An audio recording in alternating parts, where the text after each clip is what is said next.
Okay, now that I've got those mixed up, I'm going to set those off to the side, and I'm going to come back with my regular soap. You can see that it's still light and not thick. It's just a nice, almost like a cream consistency. Just going to stir it a little bit more just to make sure everything's incorporated.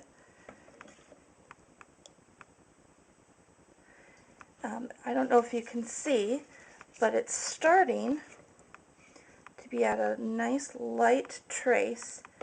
Just barely can I see the soap leaving a trail across. If I hit it with the stick blender a few more times, it would probably be right there at a light trace. But I'm okay with it. I'm going to take my soap colors and I'm going to pour them back into the pot. Now, it's important that you get the soap colorant all the way from the top down to the bottom. So I'm going to start with my soap colorant and I'm going to pour up high. Now when I'm doing it with two different colors, I'm going to pour in two different places. I'm going to put red here and red here. I'll put my black here and my black here. This is going to allow nice, consistent swirls throughout the whole soap. So starting up high, just going to pour a little bit of that. Go off to the other side. Now I'm going to come back with the black.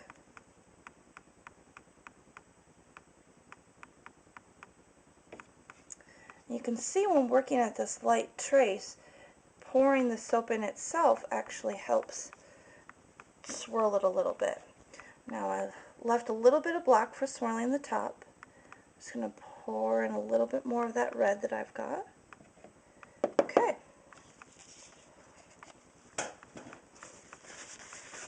Okay, so I've got 4 spots of color in my soap. Red, black, black.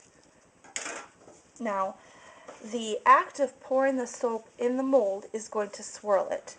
So I just want to do one pass around with my spatula in the pot. I don't want to go too many times or go crazy going this way, because then you're going to get really fine swirls.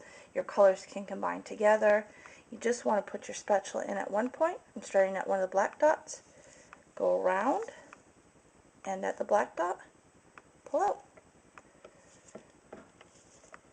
Okay, let me do a little shifting here. I have got a silicone mold. This is a soap mold that really allows the soap logs to come out really easily. Now when I'm pouring, let's see if we can get a whole view. We'll just do it this way. When I'm pouring, I've got an 18-inch log here. I'm going to start at one end, allow the soap to flow to the other end, and slowly move my bucket. Okay, it's still pretty liquidy, so I'm going to start at one end, and you can see that the soap is swirling the colors in. I'm going to slowly move it to the other end. I don't want to do too many passes, because again, as I'm pouring, that soap is being swirled in the mold.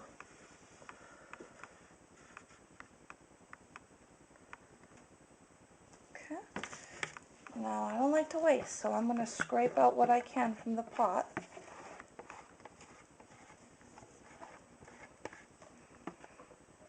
And pour it in over the top. Okay. Now, you could be done at that point, but I've reserved a little bit of the red and a little bit of the black because I'm going to swirl the top. I like the finished look that gives. So I'm just going to kind of scrape my cups a little bit just to get all the soap down in the bottom. And I'm going to take it and I'm going to do a thin line from one end the other. Back again, kind of almost in a big S. Then just a few little zigs over the top.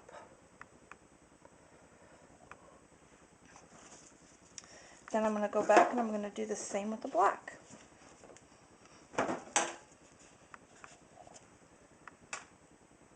I'm going to try to go in between what I did last time, so I get color throughout the whole log. Okay. Now I like to use skewers, wooden skewers, when I soap. So this is what I'm going to use to swirl in the log. I'm going to drag this down so you can see an end of it. I'm going to start and I'm going to go kind of corner to corner like this way, just one corner, and go down the whole soap log.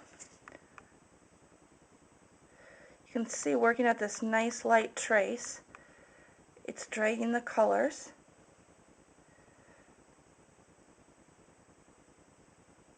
Okay, now I like to, after I do that, go through and just kind of do a curlicue pattern.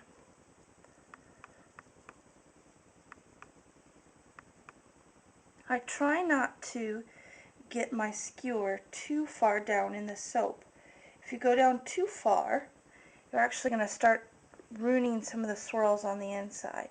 So you can see I've barely gone down. So that's it. That is my in the pot swirling with swirling on top.